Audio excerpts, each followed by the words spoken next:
RBI ने report publish की है अपनी monthly economic review report in which it has highlighted 2 key areas of concern, fiscal deficit and current account deficit.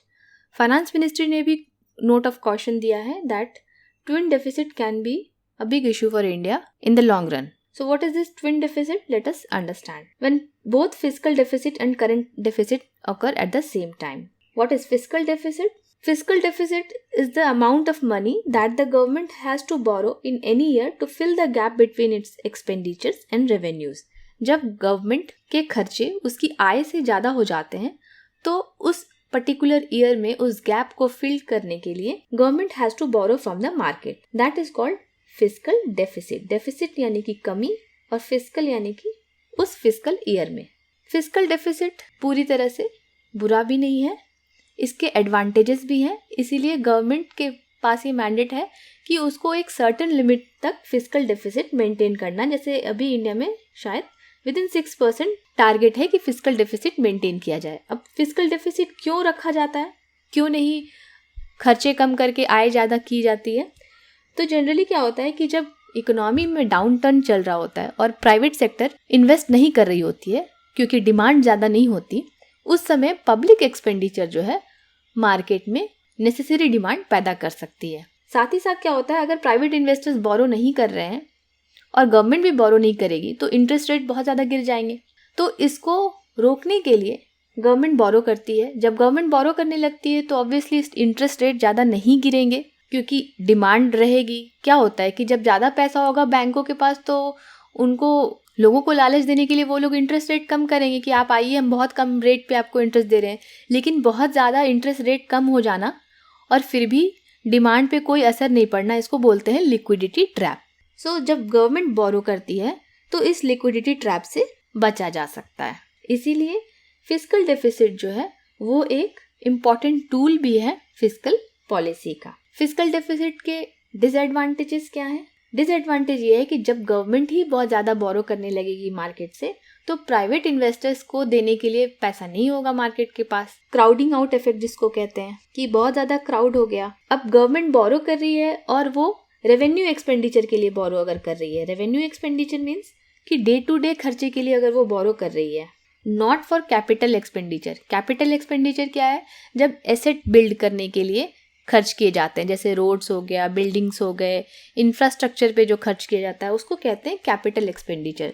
जब government capital expenditure पे खर्च नहीं करके revenue expenditure day to day की ज़रूरतों को पूरा करने के लिए बोरो करती है, उस केस में इंफ्रास्ट्रक्चर पे इन्वेस्टमेंट कम होगा तो साइकिल जो है वो शुरू हो जाएगा. मल्टीप्लायर इफेक्ट होता है इसका, क्योंकि अगर आप इंफ्रास्ट्रक्चर पे इन्वेस्ट नहीं करेंगे, रोड्स नहीं बनाएंगे, कनेक्टिविटी नहीं होगी तो ट्रेड नहीं होगा प्रॉपर, एक जगह से दूसरी जगह लोग नहीं जा सकेंगे, सामान नहीं जा सकेगा, तो ओवरऑल जीडीपी पे असर पड़ता है. इसीलिए फिस्कल डेफिसिट को एक लेवल तक मेंटेन करके रखना पड़ता है. Now what is current account deficit? Current account deficit के बेसिकली 2 पार्ट हैं. पहला पार्ट है import and export of goods which is called trade account, और import and export of services which is called invisible account. जब हम लोग import ज़्यादा कर रहे हों और एक्सपोर्ट कम कर रहे हों ओवरऑल, यानी कि गुड्स एंड सर्विसेज दोनों को मिलाकर, क्योंकि क्या हो सकता है कि मे बी गुड्स के इंपोर्ट एक्सपोर्ट में हमारा डेफिसिट हो लेकिन सर्विसेज में सरप्लस हो, लेकिन ओवरऑल अगर डेफिसिट हो, ओवरऑल हम लोग इंपोर्ट ज़्यादा कर रहे हैं और एक्सपोर्ट कम कर रहे हैं, इन दैट केस उसको ट्रेड डेफिसिट कहते हैं, current account deficit. Current account deficit होने की वजह से क्या हो सकता है कि हमारा जो रुपी है, करेंसी है, वो और ज़्यादा वीक हो सकता है. इसका मतलब है कि हमारे रुपी की डिमांड नहीं है बाहर ज़्यादा, तो उसकी वैल्यू और ज़्यादा कम हो सकती है. करंट अकाउंट डेफिसिट कैसे बढ़ जाता है? जैसे कि हम लोग बहुत ज़्यादा ऑयल इंपोर्ट करते हैं, ज़्यादा गुड्स एक्सपोर्ट नहीं होते हैं. बहुत ज़्यादा इंपोर्ट होने की वजह से न केवल हमारा करंट अकाउंट डेफिसिट बढ़ता जाता है, हमारे रुपये की वैल्यू भी डेप्रिशिएट होते जाती है. अब करंट अकाउंट डेफिसिट और फिस्कल डेफिसिट के साथ साथ होने से, यानी कि ट्विन डेफिसिट होने से क्या प्रॉब्लम हो सकता है? रिपोर्ट के अकॉर्डिंग कि शॉर्ट टर्म में चिंता की बात नहीं है, लेकिन लॉन्ग टर्म में ट्विन डेफिसिट की वजह से सेविंग्स इरोड हो सकते हैं, रिड्यूस हो सकते हैं, रुपये की वैल्यू डेप्रिशिएट हो सकती है, फाइनेंशियल इन्वेस्टमेंट्स में इम्बैलेंस हो सकता है और गवर्नमेंट के पास सोशल पर्पसेस के लिए पैसे कम पड़ सकते हैं. रिपोर्ट में क्या कहा गया है on fiscal deficit? that it may be high due to cuts in excise duty on diesel and petrol. Diesel and petrol की प्राइसेस बहुत ज़्यादा बढ़ गई थी, इसका असर फूड इन्फ्लेशन पे पड़ रहा था, इसकी वजह से गवर्नमेंट को एक्साइज ड्यूटी कट करनी पड़ी। अब एक्साइज ड्यूटी कट कर दी तो उससे फिर फिस्कल डिफिसिट बढ़ेगा। करंट अकाउंट डेफिसिट क्यों बढ़ा? जैसे मैंने बताया, हायर इंपोर्ट बिल्स हैं, रुपी और ज़्यादा वीक हो गया है, तो एक तरह का साइकिल चल रहा है।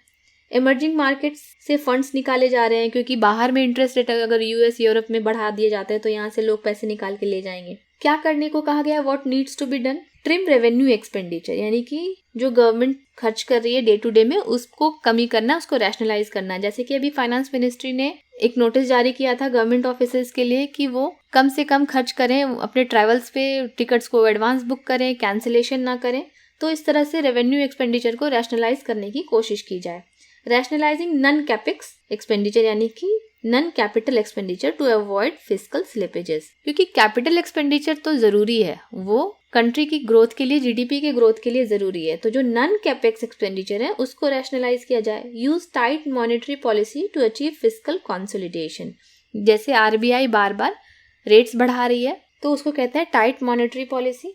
Import cut of non essential goods and make exports of Indian goods competitive. तो कॉम्पिटिटिव कैसे होगा? जब हमारा गुड्स, एक्सपोर्ट गुड्स जो है वो बाहर के मार्केट में सस्ता होगा। नॉन एसेंशियल गुड का इम्पोर्ट कट करना होगा। और finally reforming the Indian market to make it attractive for FDI and FIIs. इसके लिए क्या करना होगा? प्रोसेस को और सिंपल बनाना होगा ताकि यहाँ पे प्रॉपर इन्वेस्टमेंट तेजी से हो सके। इन सब के बीच में एक टर्म आता है stagflation. It is defined as an economy that is suffering both an increase in inflation but decrease in growth और लो ग्रोथ। इसको आइडेंटिफाई किया गया था 1970s में, जब ऑयल शॉक की वजह से बहुत तेजी से इन्फ्लेशन आया, प्राइसेस बढ़े, लेकिन सिग्निफिकेंट अनएम्प्लॉयमेंट की वजह से ग्रोथ उतना तेजी से नहीं हो सका। लेटेस्ट आरबीआई रिपोर्ट में ये भी पॉइंट किया गया है कि even as the world was looking at a distinct possibility of widespread stagflation, India was at low risk due to its stabilisation policies. अब वर्ल्ड में जो भी हो रहा है उसका भी असर यहाँ पे पड़ता है, और उन सब इवेंट्स की वजह से ये ट्विन डेफिसिट प्रॉब्लम और ज़्यादा कंसर्न वाले हो जाते हैं। यूक्रेन में वॉर की वजह से there is already supply shortages leading to higher commodity prices. चीज़ों के दाम बढ़ गए हैं, फूड इन्फ्लेशन है, सब्सिडी बर्डन बढ़ा हुआ है गवर्नमेंट पे। गवर्नमेंट ने ऑलरेडी इन सबको कम करने के लिए एक्साइज ड्यूटी कट किया है।